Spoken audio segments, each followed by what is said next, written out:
Good morning, Mr. Secretary. Good morning. Thank you for your testimony. I have a question about one section of the bill and then a comment, and that would be Section 4, which deals with the Teachers Retirement Board and the contributions to benefits. In your testimony, you've referred to the consolidations of agencies from 59 to 52, and you say in your testimony that while there are no significant short-term budget savings associated with the consolidations, you believe they could result in efficiencies. And that's, it's a pity there's no savings, but that's okay. It's good there would be efficiencies.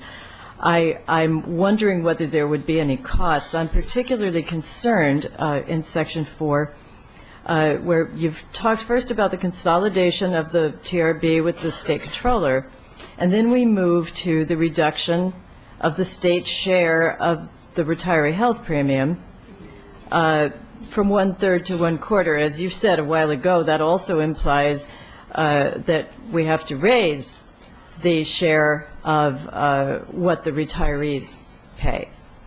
And I have had, I can't tell you how many inquiries over the past couple of weeks from my constituents about this, who are retired teachers or spouses of retired teachers, dependents, and so on.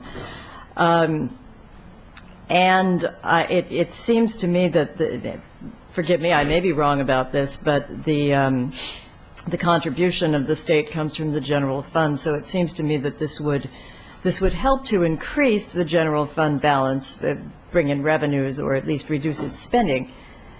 What can I tell my constituents is the reason for this decision? Because they do want to know, and I'd like to be able to explain it.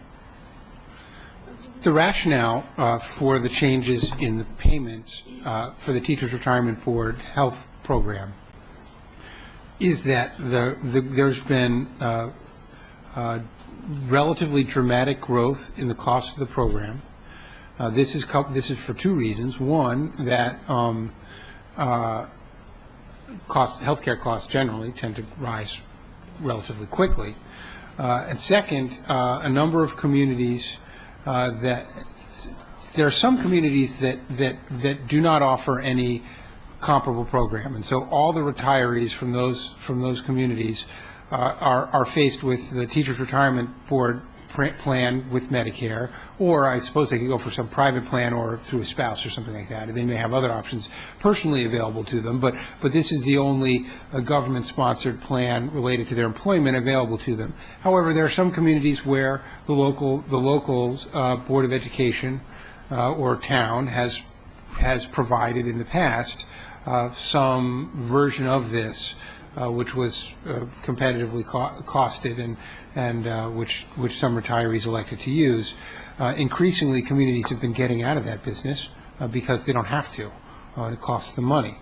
And they've been able to do that without worrying about the plight of their retired teachers, because they knew that the state was serving as a safety net, or they've just changed the cost structure of their programs. We believe that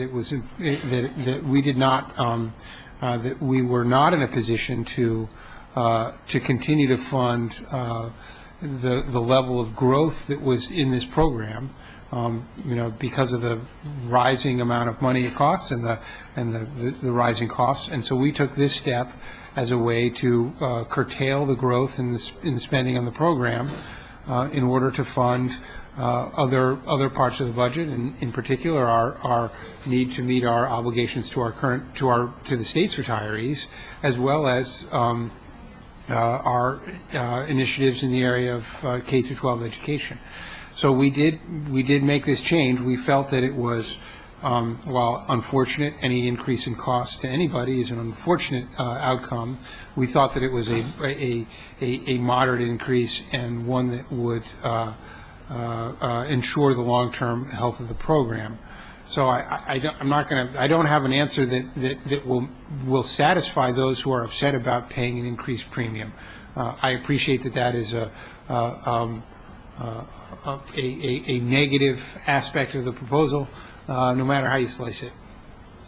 Well, thank you for that answer. I would like to convey to you their collective disappointment as it has been conveyed to me, and also add that it probably will be singularly disappointing to them that part of the rationale for this is to continue to fund the retirement of other state employees, given that I'm sorry, I don't ladies and gentlemen, please, no public demonstrations.